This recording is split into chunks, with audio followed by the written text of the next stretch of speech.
Are you an adventurer looking to take your hunt to the next level? Then you're in the right place. Welcome to East Meets West Hunt with your host, Bo Martonic. Hey everyone, welcome back to another episode of the East Meets West Hunt podcast presented by Spartan Forge. On today's episode, I'm joined by Brad Luttrell, the founder of GoWild social media app and hunter from Kentucky. Lately, big tech has been censoring hunting content to a point that we've never really seen before. And so Brad talks about how YouTube deplatforming and what is going to happen with the future of hunting media as we kind of know it, which is one of the reasons for him creating the GoWild app years ago that I had joined. And in addition, we talk about some of the trending whitetail hunting gear he's been seeing on GoWild. So this podcast is brought to you by Spartan Forge, and the Spartan Forge app utilizes years of military background and machine learning to pull from millions of data points to accurately predict deer movement, including GPS data, 30 years of weather, academic, and state research. The new app will include GPS mapping with incredible aerial imagery, offline dependability, deer prediction, weather updates, journal entries, and much more. The beta app is released now, but in just over a day, they had already exceeded their goal and have the app temporarily only open to these beta testers. The purpose of beta testing for anyone that's already in the program is for the consumer to get the product at a lower price while providing feedback to work out the final bugs before it goes full scale. It's not going to be perfect. There'll be things to work through as you go through it and try to understand how a large scale release like this goes. But been super pumped with how the app's been working for me. I've been testing it for a few months now, or 2 or 3 months now. So you can use the code EastMeetsWest to save 25% off of the Spartan Forge app at spartanforge.ai. Tethrd is a company founded on the principles of educating the hunting community on saddle hunting while creating the most innovative, lightweight, safe products for saddle hunting. They have mobile gear options for all types of hunters and continue to push the envelope. I'm running the Phantom saddle system and the Predator platform with the new small 8mm ropes and ropeman line systems. It's phenomenal.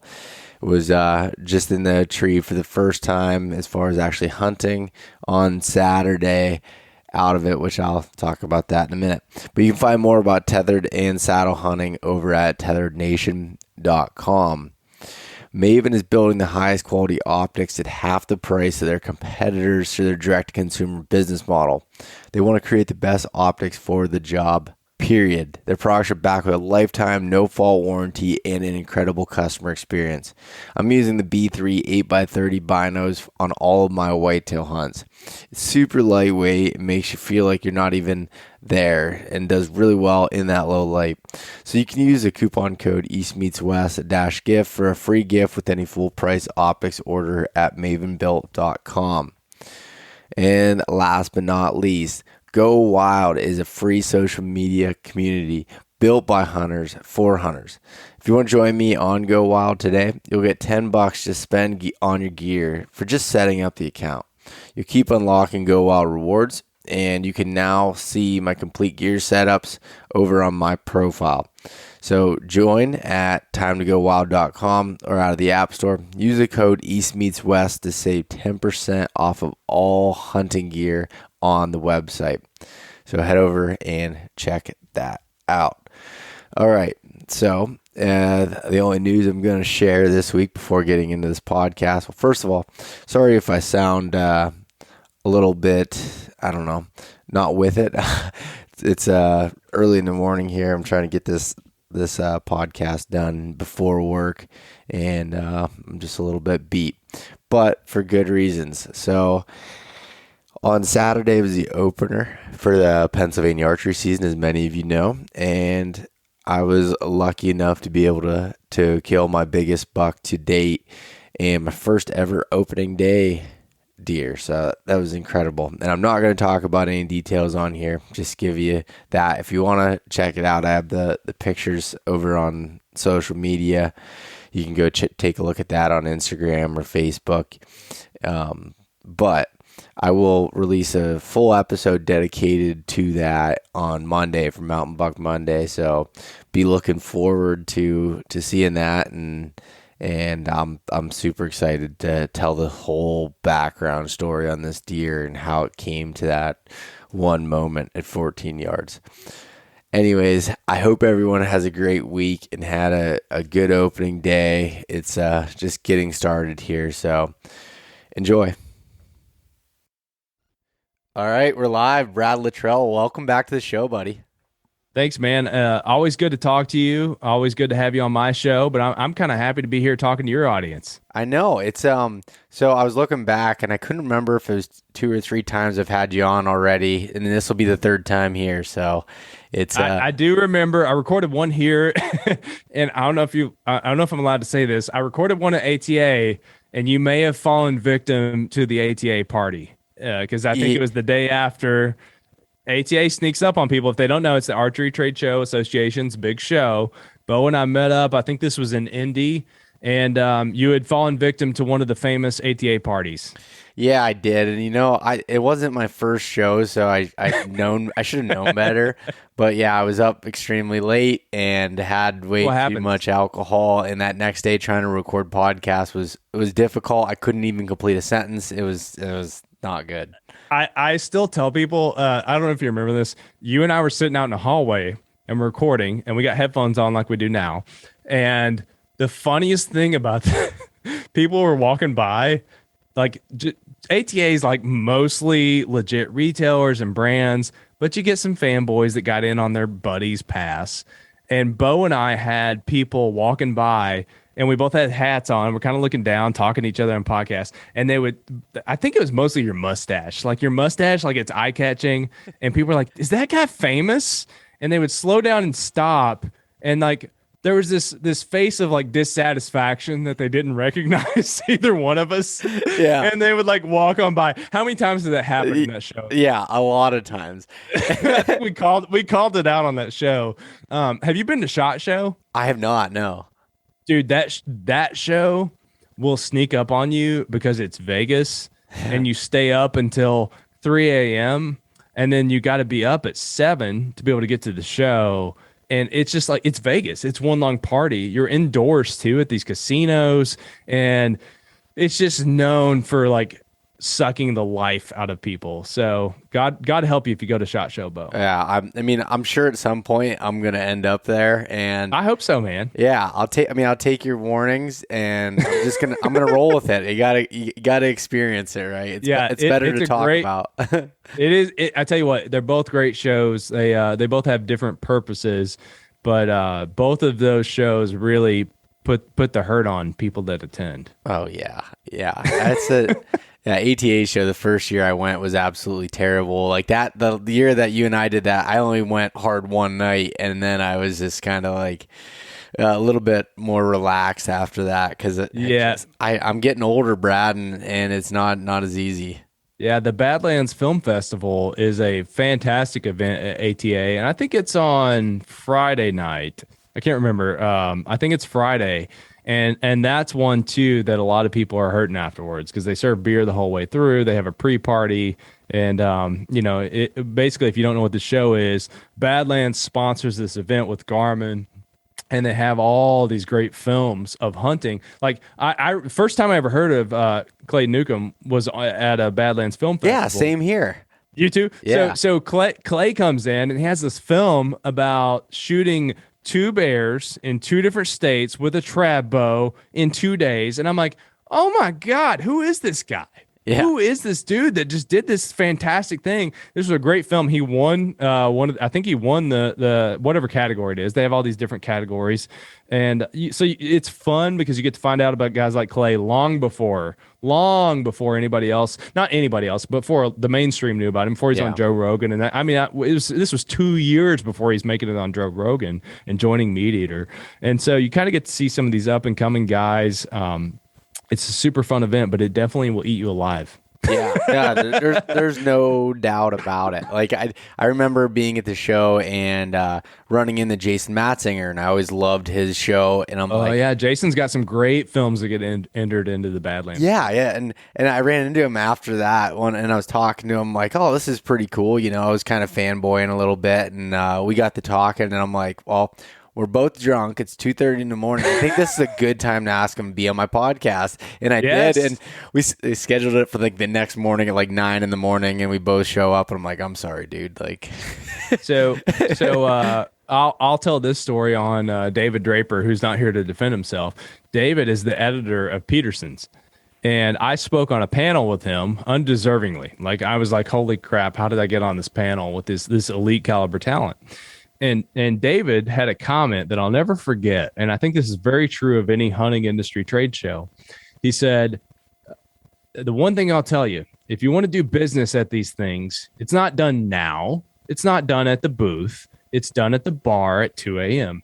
yeah. And naturally, this was at the Professional Outdoor Media Association, which I'm on the board of, and I love this organization. It's great for content creators. And I remember we were outside at the happy hour. It was Poma's Poma's hilarious. You'll have like a pre-happy hour, a dinner, a post-happy hour, and there's like the post-party. There's all this partying going on, right? Yeah. And I remember one of the members, his name's Brooks Tiller. He's one of my friends. He comes out and he says, "You want to see something crazy?" And I'm like, "It's 2 a.m." And I'm like, "I'll never say no to that." And so we walk out to the front of this hotel, and there's probably 40 or 40 of us left at like 1 or 2 a.m. And him and his wife proceed to do a fire show. And he's a fire breather. Him and his wife do like Cirque du Soleil type stuff, and they're crazy fit. And they put on this crazy fire show for 10 minutes. And I'm thoroughly entertained. And I look over, and there's David Draper. And I just look at Draper and I said, "You weren't kidding about the business been done at the bar." Because that was his thing. Yeah. He's like, the business gets done at the bar. That's where you build relationships. That's where people really get to know each other. And you know what? That's advice for life. We'll kick this off with a little advice for anybody. Yeah. Being human and just, having the power of being able to network and to be able to tell people about your life and hear about theirs. It's always done. You don't have to drink. I'm not saying you have to be a drinker to network, but people do business with people. So that's what these things come down to. That's how you and I met. It's all casual, So I don't know what the moral of that story is. I don't know if it's drink until 2 a.m. at shows or what, but I think just caring about somebody you're talking to and looking more than a sale is good advice always. Yeah. I couldn't agree anymore. And that's where I've found the most guests. That's where I've got to meet a lot of these brands and the people behind it. And there was no like purpose to it of trying to get something or or do some kind of deal at that point. But just getting they see you, you see them, you get to learn each other, see if, is this guy arrogant or is he somebody that I want to talk to again? And you never know down the road when that might 100%. Might work out together. So one of our biggest clients is Federal. I met him at SHOT Show. Jacob and I sat down. We had a conversation with him. It turned into a small gig, but over time, just got to know these guys. You build a personal relationship with people, and now they're our biggest client. It's like they really, on the content creation side, we get to do some amazing stuff with them. It all started with a 30-minute meeting at SHOT Show. Yeah. So, I really encourage people to ask first, like, how do I give first? How do I give back to this person, make it about them?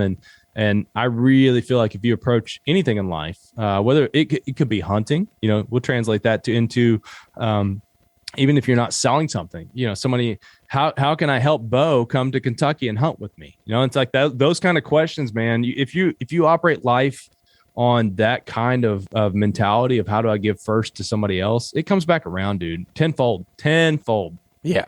No, I couldn't agree more. And yeah, and like you said, that's not just the hunting industry. That's not just the sales world. Life. That's life. That's every piece of that. And I've learned so much from starting my own business that have helped me in my day job, that has helped me in just regular life with those types of things. And it's amazing on how things do come back around when you operate life that way. For sure, man. For sure. Cool. Well, Brad, before we go too far, although you've been on the show before, I'd like to give a little introduction of yourself. Oh man. So I'll start with like the personal side since we're talking about the personal element. I grew up in southeastern Kentucky, and most people, when I say that I'm from Appalachia, I've noticed this a lot lately. They say, "Well, why don't you have an accent?" And transparently, I went to University of Kentucky, which yes, it's a melting pot of Kentucky. A lot of people had accents, but I found out that my Appalachia accent was so thick that people couldn't understand what I said. I remember standing in my dorm room and asking a guy, I said, "Where's the ice machine?" And he said, "Dude, I'm not gonna lie to you right now. I have no idea what you're talking about." I said, "The ice machine? I'm looking for the ice machine." He said, "Again, I have no clue what you're talking about." And I said, "Frozen water?" And he's like, "Oh my God, do you want the ice machine?" Yeah. So like that was kind of, that's why I think through like pure hazing in college, I lost a little bit of that. And, my wife might tell you that after a couple of Kentucky bourbons, the Kentucky accent comes back.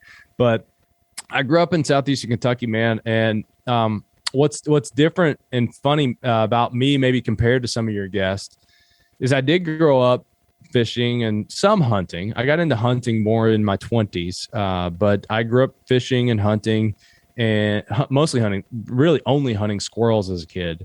And then I was really always into off-roading. So I pretty much, from the time I could ride a bike, pretty much have been riding four-wheelers, and I've crashed pretty much every class of vehicle you can imagine. 50s, 125s, 90s, whatever, like up to 300s. I grew up doing that because we have so much good trail riding in southeastern Kentucky. And in fact, if you look up Everett's, Kentucky, that's where I was first born into, was Harlan County, and it's some of the best trail riding you'll find in the United States. People travel from all over the country, from Canada, to come down to my hometown and ride. But the premise of where I grew up, really rooted me in this culture. And I went to University of Kentucky, again, where I had my accent unfortunately beat out of me a little bit. And I got into storytelling and journalism, and I did that for a few years. And while I moved to Memphis, I did a stint there, and I came to Louisville, where my wife, now wife, girlfriend at the time was. And I had this longing in college and during that period to get back into the outdoors. And I've talked to so many people that have that. You college, if you go to college, and I'm not saying you have to, because I actually very much feel that trade schools and other avenues are very valuable these days. I'm not saying everybody goes that route, but when you do, I've met a lot of people that find that during that time they missed home. And what made me feel home was the woods and getting into the mountains. And we have a ton of private land in where I'm from. I mean, some of the WMAs are huge, and some of the small ones are even great. I found tiny little WMAs that have no pressure. But I was getting into this and had some people I was hunting with at the time throughout this period where I was moving from I actually ended up moving from journalism to advertising. And through all of this period, I was trying to learn to hunt better. Right. That's what everybody gets out Googling. That's why they listen to shows like yours. It's why they listen to Meat Eater or Wired to Hunt or Dan Johnson over at Sportsman's Nation or Parker with Southern Ground. Shout out to all these guys, because they're helping people who were at that phase that I was in of trying to learn how to whitetail hunt better. Right. And I was very much there in Googling how to kill a deer. It's like I wanted those experiences. I had done it, but I had done it under the mentorship of somebody else, and I didn't know how to do it myself. Dude, I can call up a guy in Texas tomorrow and fly down in a month and go kill a deer, right? Like, that doesn't mean I know anything about killing deer. And what I found, and I'm gapping now a 6-year span of where I was trying to get better at this, and I was killing deer. I'm killing deer along the way, but as I'm trying to get better at this and really understand whitetail, it becomes apparent to me that there is not a service in hunting or even fishing like what I was finding in other things I was interested in. I like to run. I used to do marathons, and I had a community. I had Runkeeper. It was an app that I used, and I could talk to people about running. I was into brewing beer for a while. There was an app. I could talk to people about craft beer for however long I wanted to. If you want to get into design, if you want to get into whatever, it seemed like Silicon Valley had figured out all of these communities for everything you could do except the thing I loved most in life. And so I really started to, I was at a point, well, flash forward my career. You know, I spent time in advertising. I got fired from a job for trying to start a company on the side. And funny enough, that was with my co-founder at GoWild. He got laid off. The agency found our operating agreement, and they said, "Hey, what's this thing you're working on?" And I said, "Well, I was looking at starting a company, and this is what it is." And they said, "Why didn't you tell us about it?" I said, "Because you would have fired me." And they said, "No, that's silly." And then they fired me in 3 days. So that sent me over to another advertising agency. And when I showed up, I said, I'm going to leave one day, and I'm going to go start my own company. I don't know what it'll be, but I'm going to leave. And they were totally supportive. It was a great company. And they really did. They held true to that 5 years later when I left. They were very supportive, and financially they've been supportive of what we did. But all along the way, I was trying to figure out what I wanted to do. And I really wanted to build something that helped the hunter and the angler and the person that's like me. My dad was a squirrel hunter. He didn't know anything about whitetail. My uncles hunted whitetail, but like, how do you get into it without people you can ask questions? I'm Googling, I'm finding forums, and, I end up on a forum and reading about something for 15 minutes. And I realized, like, these are mule deer they're talking about. This isn't even relevant to me, right? Or I'm reading about it and they're talking about throwing corn in cactus. And I'm like, dude, we don't have cacti in Kentucky. This is Texas. Like this, we're not using shooting houses. This is totally different. I just want to find somebody that's here that knows how to help me. And so my story is that I had a goal of becoming a creative director at an ad agency by 30. I did that. I was running a good team, and it wasn't what I wanted to do at the end of the day. And I decided that I wanted more. And I wanted to do something that could help everyone that was like me, because I assumed that I wasn't the only one. And I started doing some business research, and this idea for GoWild came into my head, and I found people who agreed, people who had really interesting backgrounds. My co-founder, Zach, his grandfather was a beagle breeder for rabbit hunting, and his grandfather sold 2 dogs to President Lyndon Johnson. And so even though Zach at the time wasn't a hunter, it was in his lineage. And he's like, yeah, I'm a data scientist, and I think this would be cool because it's in my family's history. And so now Zach's gone off the deep end on long distance shooting. He's found his own thing within GoWild that he loves. If you want to talk to a guy who nerds out over shooting 700 yards, Zach's your huckleberry. And so I found this team, and we created a platform where you can talk about 60 different topics. You can really dive in and connect with people near you. You can connect with people who want to nerd out about whitetail or even trapping. I have to believe we have the largest active community of trappers in the world on our platform. And so there's all these things that have come about from creating this company way back in 2016 with just $500. I put $500 of my own money into this thing. And 4 guys, some pizzas, maybe some beers. I'm just saying. Couple. There's a trend here, by the way. Yeah. It comes about, it's kind of an industry, thing. You got to have it. But along the way, we all worked on something that was for everybody. Everybody that came on board had something that was really important to them with this product. And Donovan grew up hunting and shooting. It was really important to him. And Chris grew up on the hiking and fishing side, and he wanted to make it easier for people to learn how to do this stuff. And so, we worked for a year on this product and launched it. And over time, Bo, what we've seen is not only is it the skills, it's how integral the gear is. And it's not just like, I will be the first to tell you, you don't need to go out and buy $2,000 worth of Sitka to go hunting. And I would hope that Sitka would tell you that. One thing I love about the First Light brand is that they'll tell you, You don't need to come spend $2,500 worth of our gear to start, right? You may eventually, and I'll tell you, and I'm not sponsored by them at all. I love those sanctuary bibs.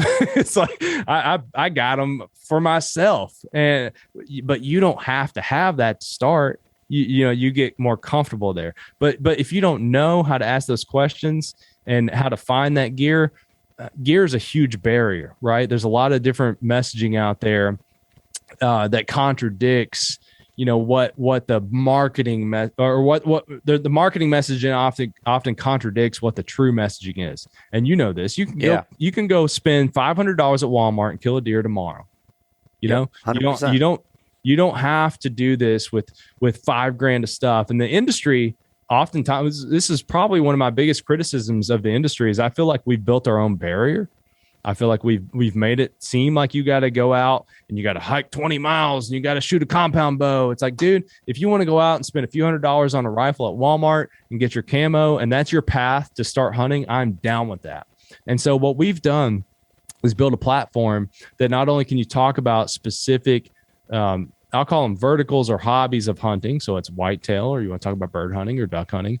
We've tried to build a platform that helps make it accessible. We've lowered the barrier, and I feel like, I'll say with confidence, I think it's the best place in the world that you'll find to connect with others and to find how to do this from the comfort of your couch. And that's what I think is really important, is making it accessible. If somebody from the Bronx wants to get into whitetail hunting, they can download our app, and in 3 days, they can know more about whitetail hunting than they've learned in the last 10 years. And that's what we do. We do that really well. And we're, people are probably like, how do you make money? Because we're a business. And it's through the gear sales. And that's where we've landed. We started off on advertising and everything that every other app does. And really what we found, and this is the most rewarding part for me, is that I don't make money unless you find something you're happy with. If you don't like it, I got a 90-day return policy. We'll take stuff back longer than anybody else will. We're happy to help you find your way into the outdoors. So that's really where GoWild has succeeded, is it's a gear-oriented pursuit. We are a retailer, but we also have a ton of social data that helps you find the gear to get you started on whatever you want to do. If you're a veteran, we'll help you. We're selling Vortex, we got Burris, Steiner. There's a ton of stuff that you can find to upgrade to if that's your thing. But overall, it's a place you come, you can talk about and learn and share. Yeah, and what's cool is like in the store on the products, like they have, if you go down towards the bottom, you can see what members are using that, and you can reach out to those people and ask questions. I mean, that's what I've found is like, that is huge. How many times do I find something? Is it worth it spending this or doing it? And you can ask the people that are on there, the everyday people like yourself that are just using it, and they noted it in their own gear list within the app, or they used it on a specific hunt and they noted that gear, and you can reach out to them and be able to find out. It's pretty cool. Dude. Yeah, dude, that's a huge portion of what we're trying to focus on. Again, going back to, like, it's not a marketing campaign. What you're seeing, what you just called out, that's Joe Schmo from Michigan that just tagged the fact that he's using this camo in his hunt. So now you're seeing real people's content. So on GoWild, you can @mention gear, basically. If you think of like Instagram, you can @mention bow. You can basically tag gear in the same way. And now GoWild knows that you're using that gear. So we try to help other people find that gear. So, it's not marketing. This isn't like Acme Camo came in and sponsored a bunch of stuff from GoWild. No, you're seeing if that product is popular, and you can do that across products we sell or don't. You can Google it right now. You can find Cabela's camo on our platform. We don't sell Cabela's, but if you want to see how a specific product from Cabela's performs, you can find it in the platform. Yeah. No, it's super cool, and I'd build out my own gear list through there. Yep. I still have items I need to add into there yet, but I have a pretty solid gear list that's in there of things that I found, and it was cool to see others that were using it and kind of seeing what's popular, what's, if I'm out on a limb with the things I'm using, or if others are in the same boat, and that's pretty cool.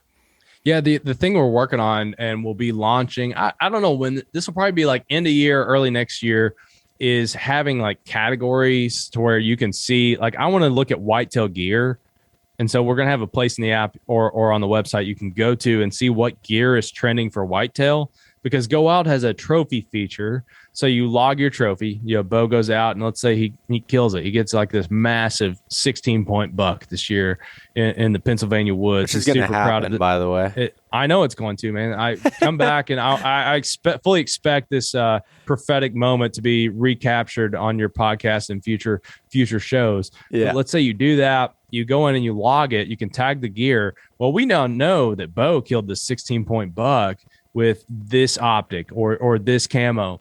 And so our goal is to say like, hey, Bo's got one of the higher scores, which is the thing we do. We have a score for each person.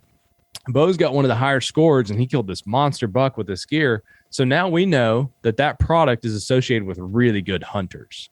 And that our goal with data, like I don't want to be on Facebook's level of creepy, right? Like they're using data to benefit them. My goal is to use data to benefit you. So I know that Bo shot this big buck with this gear. I'm going to tell other people that this gear worked. There's a difference between that. You see the difference? Like think of how Instagram and Facebook and TikTok are using data to sell ads. Now that we're moving away from ads over time. Like our focus is less about like sending you an ad that gets you to buy something. It's more about helping you find the gear that works. And we do that because we have things like the trophy feature. And I'll also call out, Bo, have you seen the rewards stuff we've launched? Yeah, I have. Dude, it's awesome. Like parts of us were like, oh my God, are we going to bankrupt the company because this is such a sweet deal for members? But as you get points for deer or whatever, your ducks or whatever you're logging, we have like 200 plus species on the trophies. As you're getting points for that stuff, it all goes into your profile score. Well, whatever your profile score is, depending on how experienced you are on the platform, every 100, 500, 1,000 points you earn, you're going to unlock something. So it might be a $5 gift card. It might be a 20% discount, which a lot of people are using on big items like Garmin's or outfitting their entire camo kit. We had somebody buy like $700 worth of treason today, because they took advantage of a discount. And so you're unlocking things. You can get Gerber knives. You can get $100 off from Captain Experiences, which is really cool. It's like the Airbnb of fishing guides. And so, where else?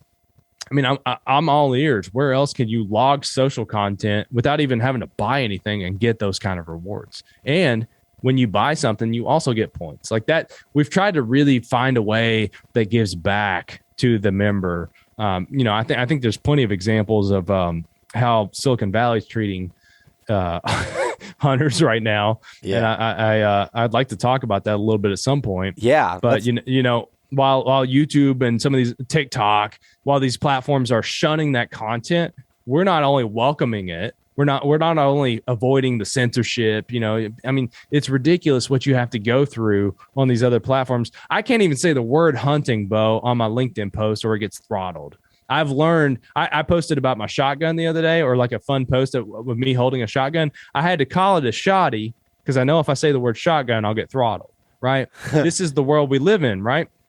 So instead of that, we're now building a platform that literally rewards you for posting that whitetail. Yeah, no, that's what's awesome. And it's becoming, when you first told me about the app, I don't know, it was 3 years ago or so that I got and that I started using it, and you were calling out these things that they were going to happen kind of the way that they are.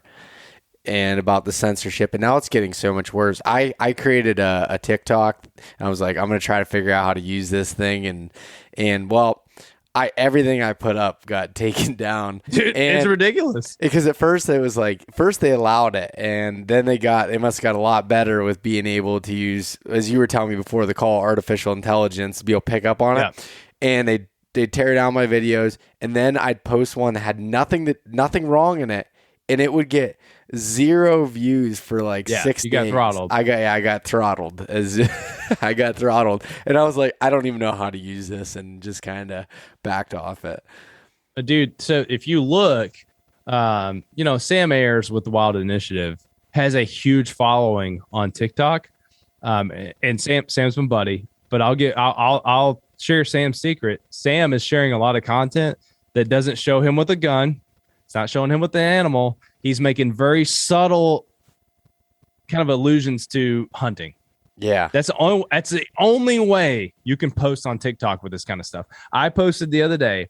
I'll say the only reason I have a TikTok is to experiment with it so that we can learn what other people are doing with algorithms. And so I created some stuff. I'm creating some like faux content as filler to see what happens. And I posted my third post was me with a shotgun, and it was with my buddy. Within 2 minutes, it was taken down.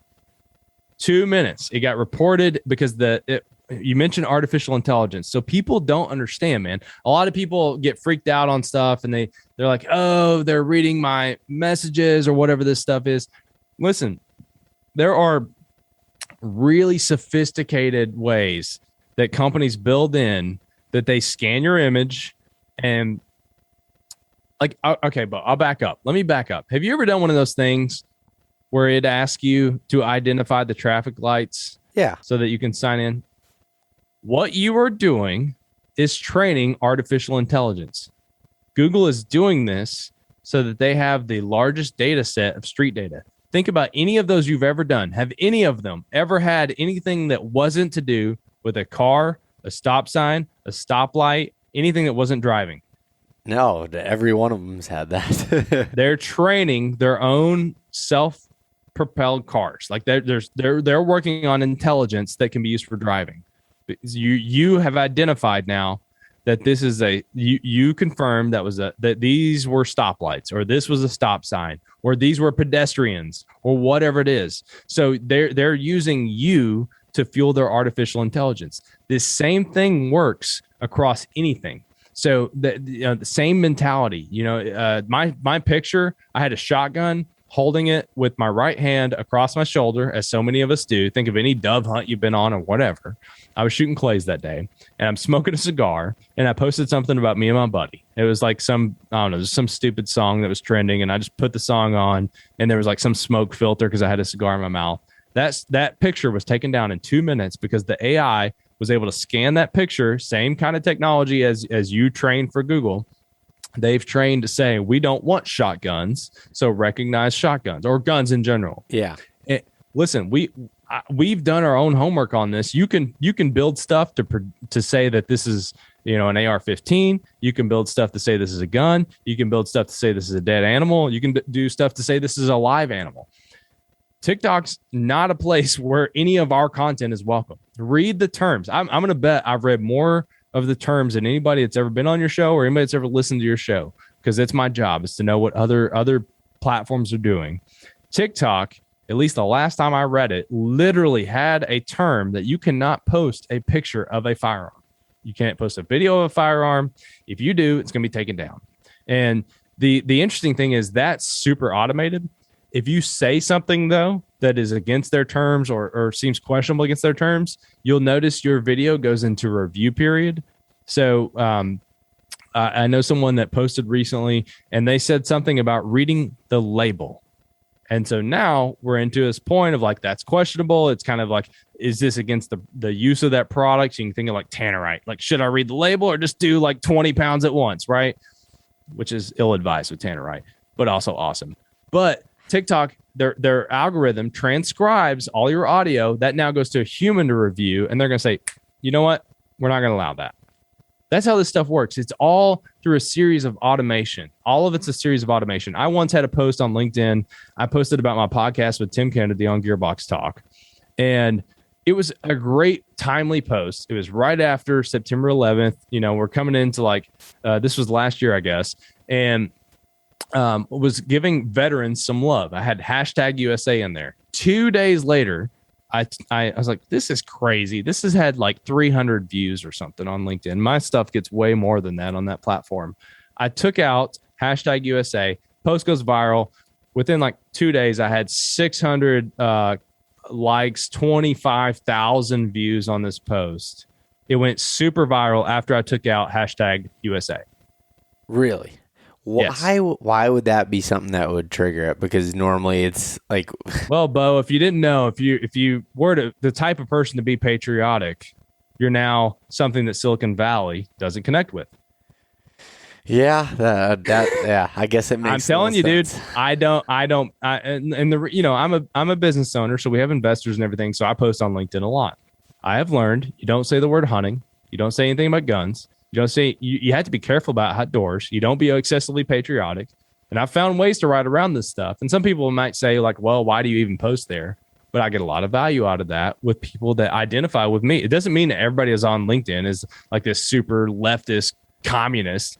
That's not it, but that's how their algorithm works. You have to learn how to beat these things if you're going to try to play there. So TikTok's the same way, man. I mean, dude, YouTube, what's going on with YouTube right now? What have you seen? Yeah, well, I've seen the most popular hunting group that I've seen on there is the Seek One guys that they got demonetized, and I don't know if they've even figured it out to this point yet, whether they've reinstated any of it, but the new guideline update that they came out with, which you're a lot more familiar with than I am, but is showing that that's not going to change. What's interesting is, so Facebook has it in their terms, or at least I looked at this about, it's probably 12 months ago, but Facebook actually has it in their terms that hunting's allowed. You can post hunting content if it's ethical, if it's blah, blah, blah. Like, Facebook's actually fairly favorable in their terms. Now, what's funny is, like, how many people do you know that's been put in Facebook jail for ridiculous stuff, right? Yeah. I'm not arguing for Facebook. I don't even have a Facebook account. But my point is the Facebook terms of service are actually favorable in that they call out, ethical hunting that's legal, will allow it. Now, YouTube just rolled out, and I'll admit I haven't looked this up personally, but I know Seek One posted a screenshot of it. And hunting content where there's no depiction of graphic animals or suffering or prolonged suffering.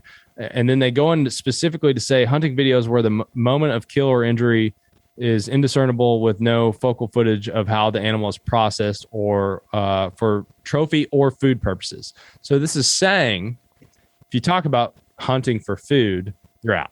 If you show an animal that's processed, you're out. If you show an animal that's shot, you're out.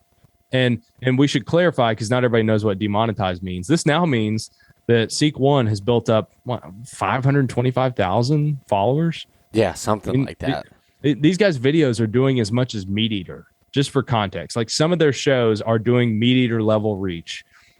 And they just transparently, these guys have a really great opportunity to make a good living off of that content. Without even having to go to the brands in the hunting space and get sponsorships, they can get a lot of money out of the port, because YouTube does well for its creators. When you're not hunting, they pay well off of the percentage of ad views that you drive. And so creators are incentivized to allow ads because they get a portion of those ads on their videos. But now we're seeing this. I think Seek One said this was added in July or so. Yeah. And it was kind of snuck in there. They got no warning from what I've seen them talk about, and all of a sudden they're done. And this happened to Andrew Flair at the same time. And what this says is we now no longer see value in anyone teaching someone to hunt. And we see no long. I mean, if you're going to call out the fact that I can't show you how to process this for food, I mean, dude, where does that stop? What I want to know is, like, okay, how many barbecue accounts are out there that are cutting up cows? We're gonna say that also applies. Yeah. Is that also in violation? Because to me, and I don't want to like poo poo on the barbecue crowd, because I'm a barbecuer. I love smoking barbecue, but I'm sorry if you're cutting up a cow that you paid for at a grocery store, and I'm cutting up a deer that I worked for. From ethics side, I think my action is more honorable. And I'm not poo-pooing on that crowd. I'm just saying, like, there's an aspect of that. Like, my animal lived in the wild until the moment I took it. And so that was happy until the moment that my broadhead or my rifle engaged with that animal. Yeah. You're going to tell me that I can't post about that anymore. That line item out of all of them is the one that surprised me the most. The other ones you could see coming from a platform like that.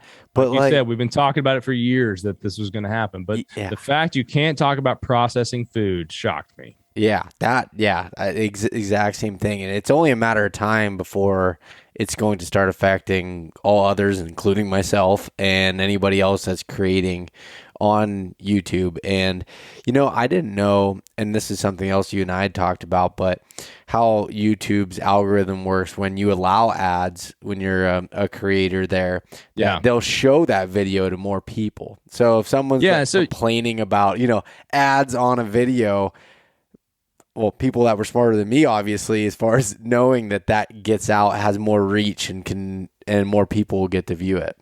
Yeah, so there's milestones that happen when you start a YouTube channel. There's watch hour milestones, there's follower milestones, and there you can YouTube this. There are plenty of milestones that happen that all of a sudden you'll see an uptick. So when you get monetized, generally your channel will see an uptick in views because now YouTube can make money off you. So they don't incentivize you to get there. You got to get there on your own. But once you're a monetized channel and YouTube is showing ads on your platform, that means they're making money. So they are incentivized to put your content in front of more people. So if Seek One were to come in and say, and again, I'm speaking hypothetically on their behalf right now. I'm not saying it at all what Lee and Drew are doing. If they were to come in, and in fact, I don't think they've done this. If they were to come in though, like a lot of people were saying they should, and they say, screw you, YouTube, we're shutting off ads. Well, now YouTube's not making money on their content. So they're incredibly de-incentivized to put their content into those thumbnail referrals, into those post-show referrals, any of those referrals that make YouTube honestly such a time suck, from like a 6-year-old kid like my son who just keeps watching videos to you and I, Bo, who are trying to learn about whatever it is. And, they're now, if Seek One said, nope, we're shutting off YouTube, screw you guys. Well, I guarantee you their numbers would drop because that's how this works. It's all about the money. YouTube, people forget, man, YouTube is the second largest search engine in the world. And they're owned by the number one search engine in the world. Google.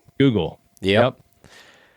No, and yeah, I didn't know that, I almost kind of thought, I guess they could get more sponsors or more money that way and kind of make up for it. But I didn't realize that they don't show to those type of people. And then you can go different routes. Like Randy Newberg has been calling this out for a while too. And he was like, what did he say?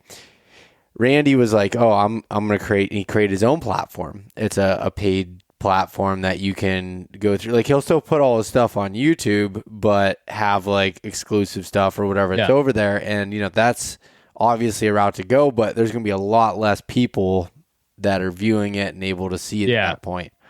You're going to cut your views. No, I don't mean this as just discredit to Randy. I hadn't heard he was doing that. Yeah. But the thing people don't realize, I've seen so many people commenting on YouTube of like, hey, you guys should go build your own platform. Well, listen, I built my own social platform.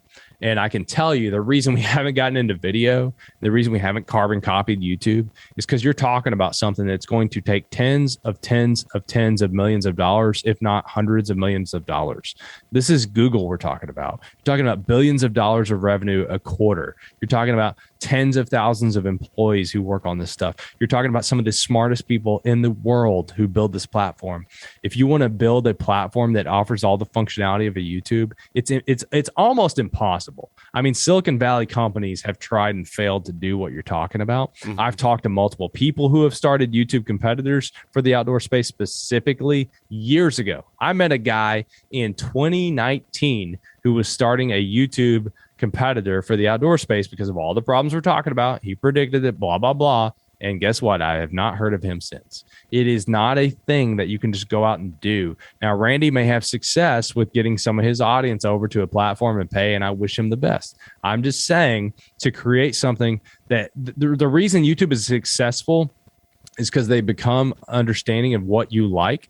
They know, Bo likes whitetail hunting, but he also loves the heck out of tacos. And Bo is going to be super interested in this taco recipe we're about to show him.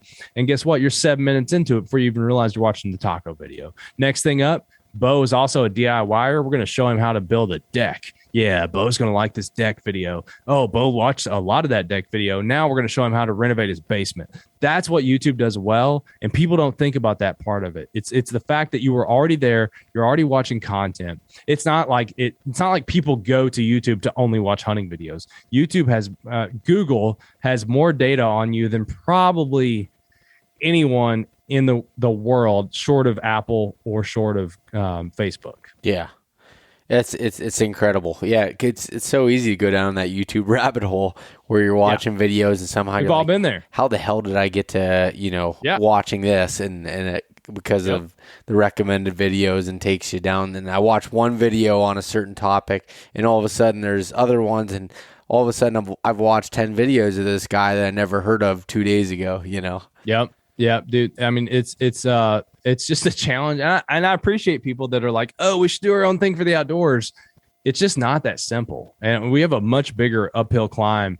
And people are, Bo, I told you before we started, dude, I had, when Seek One got demonetized, I probably had 24 people a day reaching out via email, direct messages, whatever, hitting me up, asking what we're going to do about this. And I'm like, dude, I mean, it's not my job to recreate YouTube. I just can't do that. I mean, we're trying to get better at video. I think we have a lot of room to get better at video, and we're working on that now. But I don't want to lead my members into believing that like we can go out and just carbon copy what YouTube's done. Yeah. What do you think, if there is a solution to this or a direction that this could go? Do you have any idea or any thoughts on that? Well, I think the answer to that's what I did 5 years ago and started my own platform. I do believe we're going to end up there. Honestly, for people to shift over to our platform, though, there's sacrifices, though, dude. I don't have. You upload to YouTube. You know how robust the functionality is, and people ask us for stuff like that. I'm like, dude, I would need 50 developers. I mean, you're talking about millions of dollars a month in payroll to even be able to do what you're asking for. I think the ultimate inroad of this is that there are some sacrifices made by the viewer in either that they're going to just say, oh, well, Seek One's demonetized. I don't ever see their videos anymore, but there's other content here. Maybe they didn't find the hunting public yet, and they're still making videos. And then eventually they're probably going to get demonetized. Oh, I'll move over to Meat Eater. Eventually they're going to get demonetized. Like, this is going to be a slow bleed out. But I think the fact that it hit such large accounts at once, it could represent that this is going to happen faster. I do think, and I hate to say this about our platform, but I just think that people are going to have to accept that startups like us are the place where you're not going to be censored. And I can't offer you that like never ending downward spiral of referrals. But at the same time, if these creators join our platform and share their story, they're at least going to have a place where they can share it. They're not going to be throttled. And honestly, Bo, like, we're offering and trying to work with creators like yourself and have affiliate programs and have ways to monetize. We're a venture-backed startup too. We do have money. Now, I have money from people who actually care about trying to, build a platform for the outdoors. So it's not like I'm broke over here either. We're trying to help build this, and we're trying to do it as fast as possible. I think it's just going to take a little bit of people biting the bullet and say, it's hard to cut cable. It's hard to cut off whatever this thing you're addicted to is. And so there's going to be a tipping point. I don't think we're there yet with Seek One. I think Meat Eater getting demonetized would be huge, and people getting really upset. They got such a loyal following. They create such great content. I think it's going to take something like that for people to really wake up. I don't even think we're close right now, though, man. I think people are so comfortable with being able to pull up their YouTube app or whatever on their phone and go there. I will say every time this stuff happens, we see a surge in uptick. So, the best thing for us would be everybody says, screw YouTube, we're going to go to GoWild. But transparently, I just don't think that'll be the happen. I think it's a trickle down over time. The most common thing that people respond, I have an automated, if you download GoWild and so far you're like, this Brad guy's not too bad. He's kind of annoying, but I think I might like his platform. You can go to downloadgowild.com, join, and you'll get an automated message. That first one is automated. Everybody gets that in the first 24 hours, but I really am the person that responds when you message me.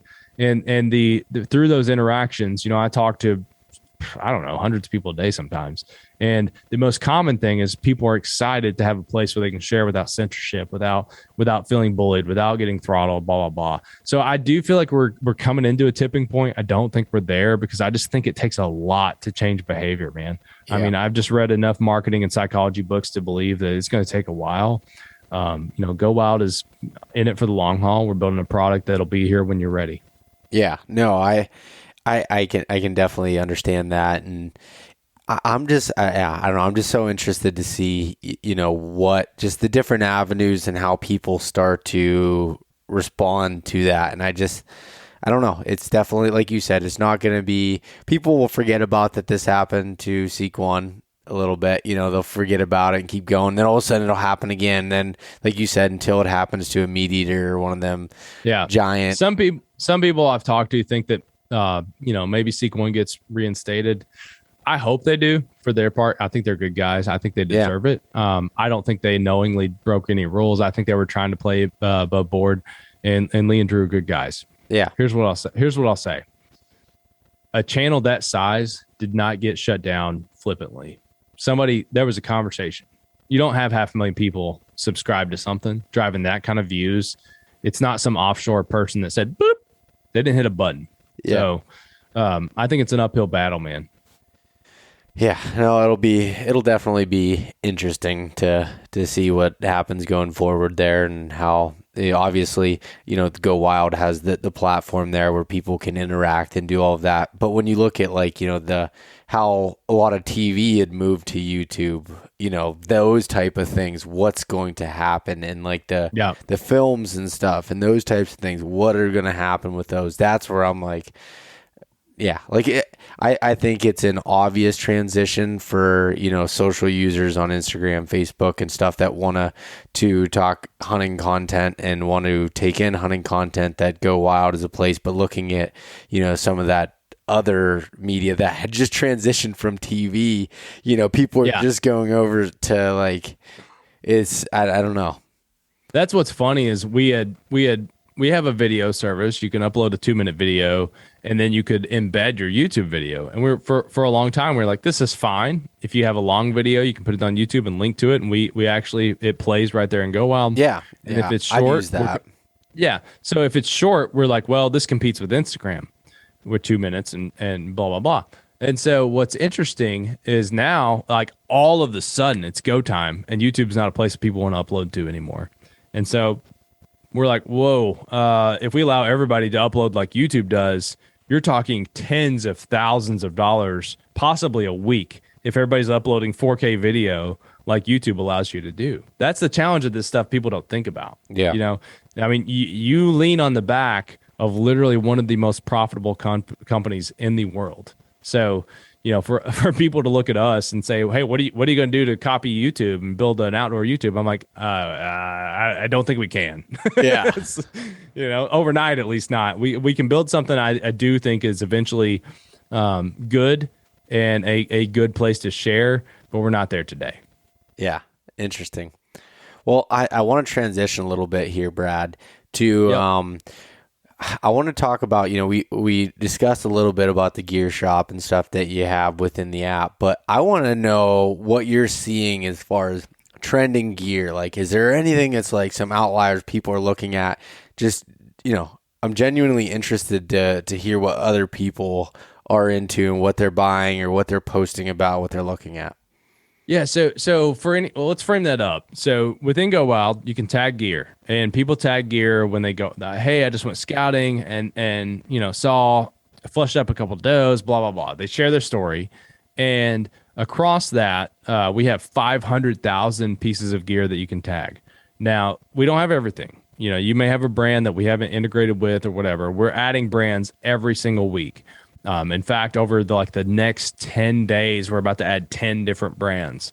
So we're very quickly adding brands. But I'll just tell you, 500,000 products is more than Bass Pro, Cabela's, or Amazon Outdoors has combined. Okay, it's a lot of products. So I do have a lot of insights into what's trending.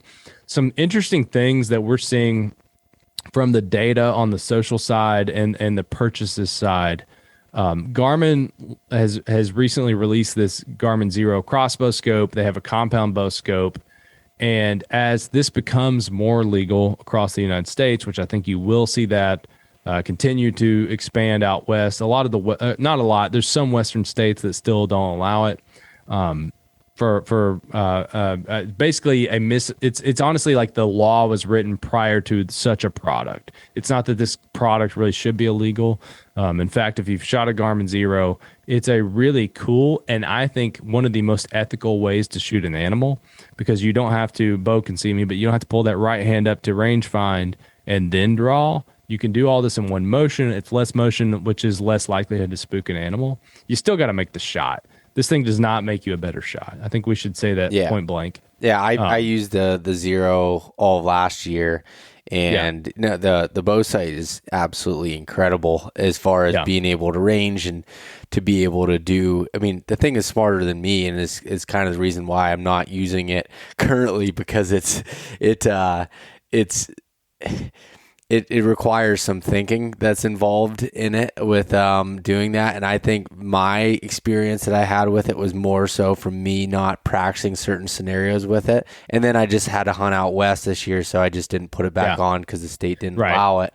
But it is an incredible, the amount of technology that is in that bow sight is definitely incredible. I shot a coyote last year when I was using it, and it was coming through this old clear cut, and it was thick, and I was going through, and animal is an example, moving, and I was able to get the range. It popped up, I think it was exact yardage, 27 yards, pin popped up, boom, shot it, and everything went good. And I ended up making the good shot there. At that point, you can't blame the site you can't blame anything for being off on your yardage, because it definitely tells you it's you at that point. Yeah, and that's what I think a lot of people think, like it's cheating, and they don't understand what it's actually doing. I have one on my bow right now, and I can just tell you, if you have target panic, if you pull the bow, if you punch the trigger, you're still going to have all the same problems you did. The tenets of archery don't go away. If you shoot a single pin, you're basically already there. All we're taking out is the fact that you had to have that motion to range. And like you said, a coyote is a great example, because I shoot a single pin, or I've shot a single pin in the past, and the challenge with that is you're ranging, and those things never stop, man. They're never. I don't know if I've ever seen a coyote in the field that's like hanging out, just lounging around, right? So they're always moving, and that's a great example of when that bow sight does really well. But the reason I bring this up is we are seeing a lot of conversation around the Garmin Xero. I just got tagged in a post today because somebody knew I'd put one on my bow. And the thing that I think more people are realizing is that the Garmin Xero syncs up to the Garmin watches. And the cool part about this is, if you are out west in a state that allows it, or if you're in you take a longer shot, even where you and I hunt, and whether it's in the Appalachian Mountains or if I hunt here and I shoot into the woods, sometimes it's hard to know where the arrow hit. This thing will actually sync up to your Garmin watch, and it will tell you exactly where your arrow landed, so you know where to start the blood trail, where to look for hair. And I think yes, there's something to woodsmanship and to knowing how to do this stuff on your own. But dude, if I'm losing a deer and I got a chance from any technological lift to recover that animal, at this point, it's not about my ego of how good I am. I owe it to that animal to find that animal. And so I see this as a more ethical product if you can afford it. They are expensive. You're looking at depending on the season and the sales that are going on, $600 to $800 on the compound bow. The crossbow, which I doubt much of your audience is shooting this, but maybe they've got a blown shoulder or something. You're still looking at about $1,800 on that. That crossbow scope's awesome. It's an awesome product. But I love that you can sync it up to your watch. We're seeing a lot of conversation around those products. So it's a really hot trending product in GoWild in general. In general, I know those sales, like I tell you what, I don't know if you'll be able to find those crossbow scopes in about another month. So definitely a hot product. One of the hottest products we're watching right now. Yeah, and the watches, I have one on right now, and I was never someone that ever wore a watch before. My entire life I never wore a watch. And 3 years ago I bought a Garmin, and then I ended up getting another one. I was actually testing this one. It's the Tactics Solar. Texas Charlie. Yep. And so I got that one and was testing it, and I feel naked without a watch on now. Yeah. In this, Yeah. Well, dude, this can you piece see? of I don't know if you can see my tan. yeah, I can see it. Yeah. It's pretty. It's faded a little bit because I'm out of summer, but I've been wearing one for 3 years now. And dude, this Phoenix, like, I don't know about your Texas Charlie, it should be about the same, but my battery life's 3 weeks. Yeah, mine's 21 days. That's exactly It's what mine. crazy. And it's awesome because so I talked about this if someone didn't listen to this episode about my recent hunt where I ended up in the hospital with altitude sickness. I was able to determine that my blood oxygen was at dangerous levels and be able to monitor my heart rate through my watch. That's what told me I needed to go down before it got to the point where I couldn't get down on my own. I obviously could feel it in my head, but I'm pretty hard-headed and try to, make myself think that I'm just being a pussy about it. And my watch is like, all right, your blood oxygen has dropped into the 70s. You need to get to lower elevations and you need to get some help. So that for me was just like worth its weight in gold. And I know there's other models other than just this one that have those capabilities. Yeah, but dude. for me having that, I don't. And I used a Garmin GPS forever, and now with smartphone apps, the Spartan Forge app and everything, I don't necessarily carry one, but I like to have a backup because your phone can go down and your watch has the mapping built into it. It's pretty, I can see why that's trending on there too, because these products and honestly, the one cost effective, because like this one is definitely not cheap. This one's like $1,000, this watch that I have on. It's freaking worth it. I still don't know how to use all the capabilities of it, but it really helps me. The Garmin Instinct is a lot cheaper model that has a lot of the same features without some of the really advanced features of it that I think is a really cool option as well. Yeah, and if you stick around to the end of the show, we might just tell you a way you can save 10% on these through Bo's affiliate code. Yeah, that's true. Yeah, you can. GoWild sells them. So we'll tell that in a second. You got to listen to my other tips here. You got to suffer through. But I will say, so Bo's right. The Garmin Instinct, there's a Garmin Instinct Solar, and if you're looking at if you don't want to go out $1,000 out on a watch, the way to get the best deal on a Garmin device right now is getting like a Phoenix 5X Plus or one of those. The Phoenix 6 is the current model, so you can buy kind of an older model. It's like a car, but I'm telling you, man, I'm wearing a 5X Plus Sapphire right now, and it's an amazing watch. It used to be an $850 watch, and we sell quite a few of these now that are in the $400 range. So you don't have to go out and spend $1,000 to get a really good quality product. Now, I will say that Phoenix 6 Solar is amazing. I wish I had one, but they are pricey. Yeah. So, all right. Well, one of the other, this is actually our best selling product right now. And again, we have the Garmin items are interesting because they're big conversation pieces on our platform. We do sell a good amount of those, but one of the hottest sellers right now, not necessarily that people are talking about it, are leafy suits. And this is interesting because I used to think of leafy suits as ghillie suits, which sometimes are hot, they're bulky, it's a lot. But there have been a lot of evolutions, and there's a lot of brands that sell these, and we don't sell all the brands. But dude, right now in early season, I mean, we are moving early leafy suits like crazy, because you got to think, like, you and I don't know about you, but we're starting to see some colder temps here, right? Yeah. But down south, a lot of these guys are still today, even here, it was like 87 degrees. Jeez. So a lot of people are still buying that early season. And so leafy suits right now are hugely popular. And what I like about these is they're super breathable. They're not meant to be a layer like a lot of the old ghillie suits are that were kind of hot.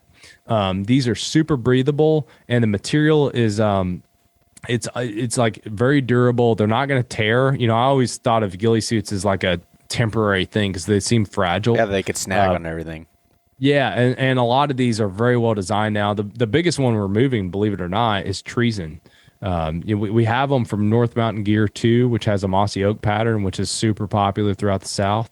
But dude, even right now here on September 29th, when we're recording this thing, the leafy suits are moving out of here like crazy. Interesting. It's. I wonder. Do you think that the hunting public has anything to do with like that, with people getting into more ground hunting and stuff? I was just when you told me that, whenever you and I were texting, you were talking about these suits and how popular they were, and I was like, I wonder. Maybe they've always been popular, and I just, in my area is different because it's always colder already by the time hunting season starts, so you don't see people wearing them. But yeah, that's interesting. Yeah, it is interesting. I'll be honest, like I didn't think we were going to sell these things that well. We brought in the whole treason line, and I thought more. They have some nice puffies, and it's a good brand because they have it's a good breakup camo, but it also is not break the bank. Like we have some puffies that I think are like right around 100, and you start looking into some of the premium brands, and you're talking $300 puffies. And so these are good layering brands. They'll get you through, for me and you, Bo, you could probably wear those puffies into like mid-November, and then you might need to start layering up more heavily as it gets into those lower temps. But we started selling the crap out of these leafy suits, and I was like, what is going on? And I like your observation. It could make sense because we've worked with the hunting public a little bit this year. So maybe that audience is just like, yeah, we want those. Yeah, that might make sense. Another fun one. We like to work with emerging brands. So I like to find brands that maybe not everybody else is working with. I like to give the small guy a chance.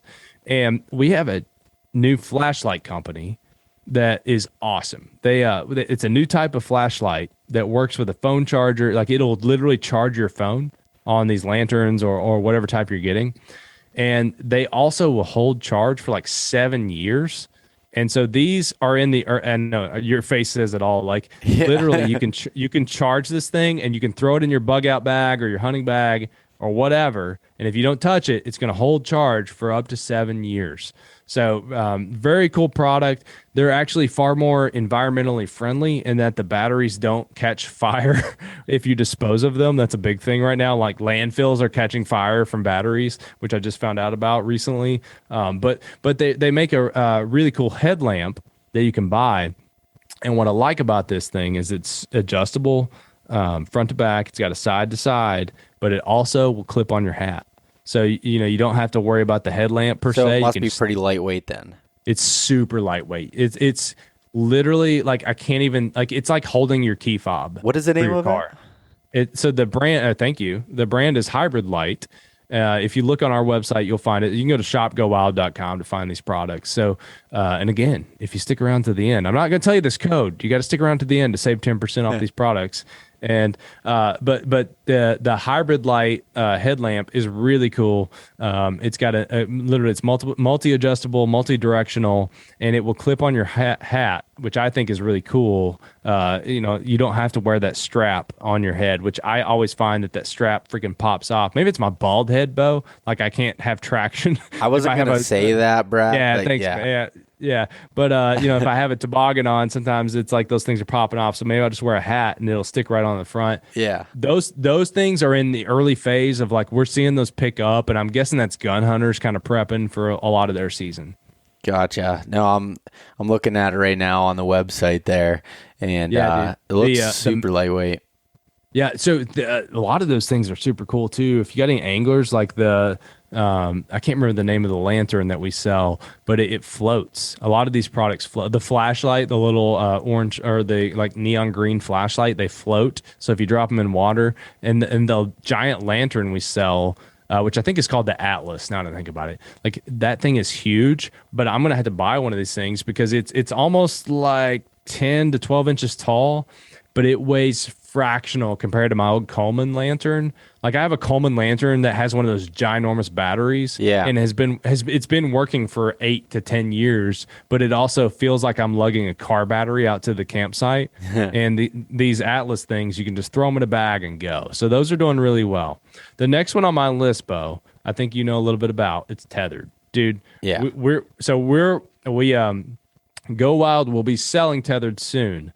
But even though we don't sell it, we can see who's talking about it. Because on GoWild, you can actually custom upload your own gear. And so Tethrd is probably the most popular product that we don't carry because people are uploading it themselves and saying that they're using it. Dude, I have never seen so much activity on saddle hunting ever. And it is it's people looking to get into it. It's people who are first into it. You know, I mentioned those DMs that we send out. I've got people messaging me back of like, hey, I want to talk to other saddle hunters. We actually GoWild. In the next 2 or 3 weeks, we'll be introducing a saddle hunting trail. So these are like forums that you can talk to. You'll be able to talk to other people that are saddle hunting, see what they're using. You know, it's not just Tethrd products. You'll be able to talk about whatever. That is literally one of the most popular products on the platform right now. I mean, that makes sense. Like since I started saddle hunting, this will be my 3rd season using a saddle, and I've never had so many questions on one piece of gear as saddles, and like, just it's insane. And so I'm not surprised by that. And Tethrd is an incredible company, and great company, and just the people behind it and everything, and the product, and I'm not surprised by that whatsoever. And I mean, I thought saddle hunting was like this big cliche, and or not. I did too. Like just like everybody wants. Yeah, it's like oh, come on, you guys are getting into anything and everything to say you're different. Right? Yeah, that's kind of. I told Greg himself, the founder, I was like, dude, when I first heard about this, I was like, come on, man, like you got. It's like people just trying to find a way to make hunting more adventurous. Yeah. Like I'm a believer. This is going to be. I'm hoping to get my hands on one of these once we start carrying them, and I'm going to give it a run myself. And I love the mobility of it. You know, I've had Parker McDonald on my. You came on and talked a little bit about saddles on my show, Gearbox Talk. Parker's been on like 4 times to talk about saddles, and I'm like, dude, I'm so convinced. And you know, the ability to go out and pick a new tree every day alone is huge. Yeah, it's I started with like going back and forth, and the listeners have heard me talk about this a lot. But like I went back and forth between the tree stand and that, just because I was like tiptoeing into it. And now I don't even know where my tree stands are, buried somewhere in my garage. I just use those exclusively, and it's just been an awesome experience. So yeah, not surprised by that at all. So one thing, so Bo texted me before, and he's like, hey, what's going on with deer calls on GoWild? And it's interesting. I think, you know, there's always traction with the guys you'd expect, the main brands, the Primoses. You know, we see all that stuff getting tagged. We've had gear integrations for this is our 3rd hunting season now, and I've never seen so much conversation around custom crafted deer calls. So, for example, I'm going to give Gus Brown a shout out. Guy I just met. He just messaged me the other day talking about his product, but I want to show people a little bit of what I'm talking about. He has a company called Whiskey and Whitetails, and they have a bourbon barrel grunt tube. And we're seeing so many of these artisan calls on the rise, which I find really cool. You know, I think it's really neat that people are getting, these craftsmen are getting out there and finding it monetizable, if you want to use a business term, like something that they can get some ROI on, return on investment. You know, they spend all this time making this product, and they can get out there and sell these things. I am seeing a lot of custom grunt tubes, really like tons, mostly grunt tubes. Honestly, it's probably the most mostly grunt tubes that I'm seeing. And I feel like when I first got into whitetail, it's like you get a couple Primos items, you get your bleak can, and meh, it's like that was it. I right? love those things. I do too, man. I still carry one, but I find it interesting how many people. It's kind of like duck calls now. I do feel like the grunt tubes and some of this some of that craftsmanship is hitting whitetail in a way that I feel like it's been dominated by some of the bigger players now. And we're seeing a lot of people talking about the artisan products. That's super cool. And I know me personally, I'd love to support, like, buy a product from a small business owner that's crafting these things and being able to do it. I think that's awesome. I think it is too, man. And the last thing I wanted to mention on the gear side, and this one's newer. But I'll just call out that, GoWild is starting to carry some cool packs. You know, we just brought in Badlands. So we have like 4 or 5 different packs from Badlands. We have we've just if it's not here by the time this airs, it'll be up soon. We have a really cool cooler bag. So, and coolers are crazy. Not everybody needs bear-proof. I have one like that's super durable, and I could probably drop it off the top of my house and be fine. But sometimes you just need something that holds ice for a few days, right? Like, I just need it to hold ice for a couple days. So we're working with Gecko Brands, and that's more of just a sales plug, is that, we've got some cool packs in. I won't say these are trending yet, but it's something I'm excited about because we haven't had those products before, and we haven't had the best representation on that yet. So, anyways, Bo, what's your affiliate code that people can save some money on any of these products if they go to shopgowild.com? Yeah, so use the code eastmeetswest. It'll save you 10% off all the gear on GoWild, right? Yep, all the gear, and it supports the show, man. I mean, that's what's important to us. We are, any of these guys that get demonetized, I want to help them. I want to be a place where they can come to, and you can shop with us. You get great gear, and you get a discount, and then you get to support a creator. So, if you're here listening to this show, and if you've made it through this hour and 10 minutes of me rambling about whatever, I feel like you really like Bo. This Brad guy might be okay, but you're here because you like Bo. You show up every week because you like Bo. No, I get good guests on, and they just have to get past me asking a few questions, and that's so you're saying we lost them 45 minutes. Yeah, they're gone at this point.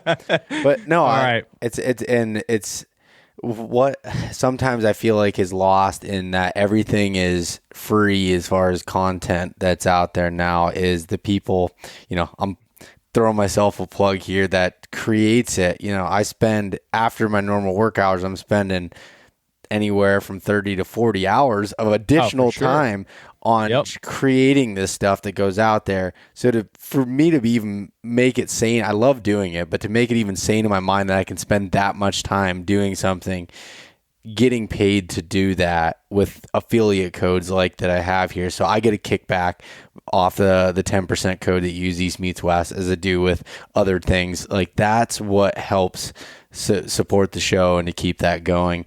And with brands like GoWild being here to support that, that's super huge for me. And I've hand chosen all of the brands that I've worked with and the companies that I've worked with, and that's important to me. And the fact that then I can support the GoWild brand and being able, the hunting community, really, not just GoWild, not just Brad and his deep pockets now. No, I'm just kidding. But being able to support that and help in a time, as we talked about, with all of the things that are going on in the censorship and stuff. Like, I just think that it's cool to see us mesh together on that.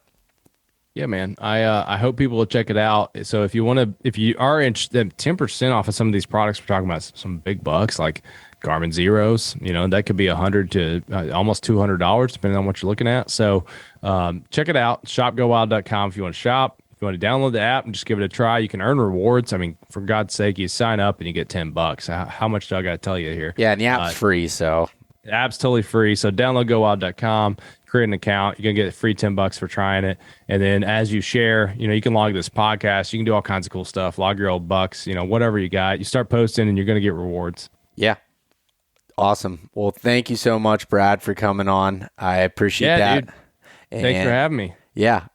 Hope you have a good luck deer hunting, and if you get some time to get out and everything else. Oh, I'm going. I've got a couple dates on the calendar. I just got back from a goose hunt in Michigan, and I've got a few dates pre-gun season. I'm hoping to find a few more, though. Awesome. Well, good talking to you. We'll see you, Brad. Yeah, you too, man. Thanks. Thanks so much for listening to this episode of East Meets West Hunt with your host, Bo Martonic. For more great content and to stay up to date, visit eastmeetswesthunt.com, Facebook at East Meets West Outdoors, and Instagram at East Meets West Hunt. If you enjoyed today's episode, please review and subscribe, and we'll catch you next time.